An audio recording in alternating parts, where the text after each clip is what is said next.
So yan guys, good morning from Tallinn. Kalalabas lang namin sa barko no, and then dumiretso na kami dito sa port terminal. And then dito kami kasi kailangan muna namin mag-book ng bus ticket no. Dito kami sa loob kasi malamig sa labas. Pag doon kami mag-standby. So wala na masyadong tao dito sa terminal no kasi yung barko na sinakyan namin ay umalis na siya ng 7 a.m.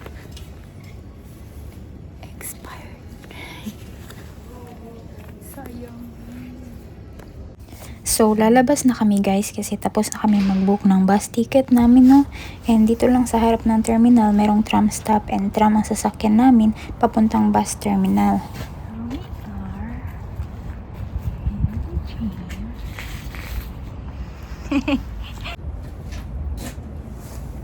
Terminal. Left dito. Hintay namin yung tram. And then, we're going to bus station. Bago pala ito dito, no? Parang isang taon nilang kinonstruct ito. Itong tram station na ito. Malapit sa terminal. Ship terminal.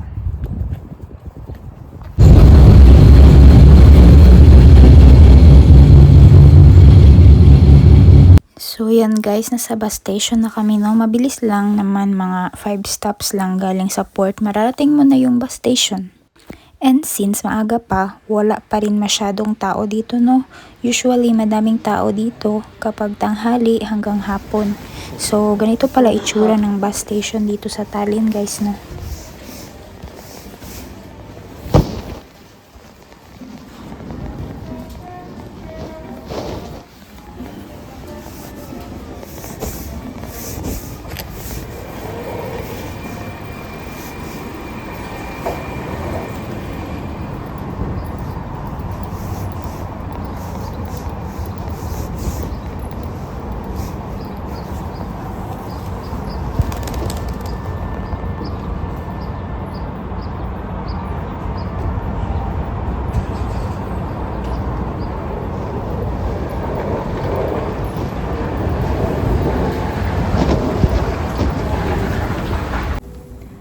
So guys, nandito na kami sa may bus station.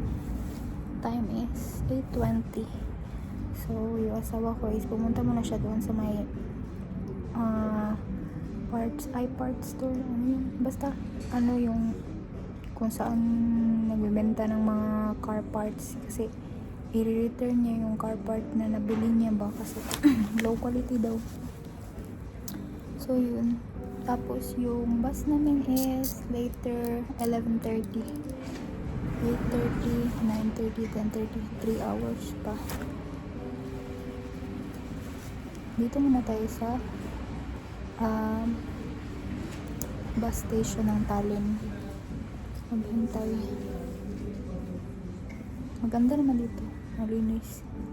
Comfy siya. Nasa loob actually kami na. Pwede ka rin maghintay sa labas. Diba nakita niyo sa video? Pero masyadong malamig sa labas. Mahangin kasi. So yan guys, after 3 hours of waiting is sasakay na tayo sa bus.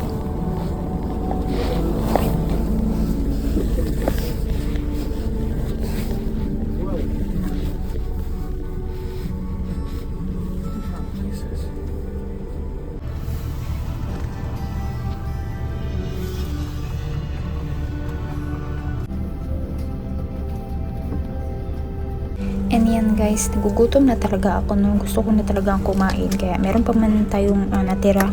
Since kagabi, yan. Kakainin ko yan no. Lahat. Usually guys, merong libreng pakape no. Kaso lang, pag winter daw, hindi nila pinapaandar kasi siguro nag-freeze ang tubig. Kaya walang free coffee. Pati yung sa CR, walang tubig.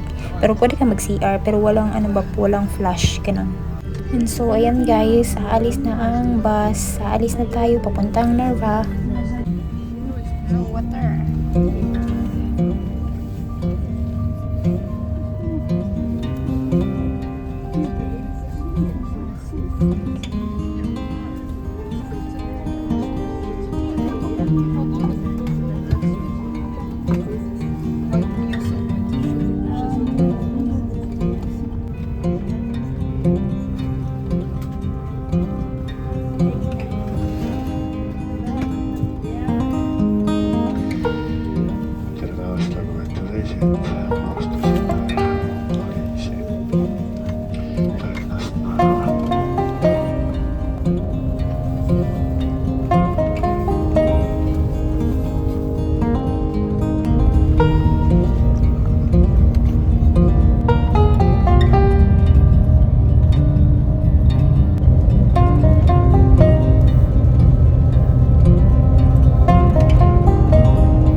So, dumating na kami sa border, guys, and na-shock ako kasi ang taas ng pila. So, ang estimation namin sa pila na to ay 2.5 hours. Yes, ganun katagal bago kami makapasok sa border.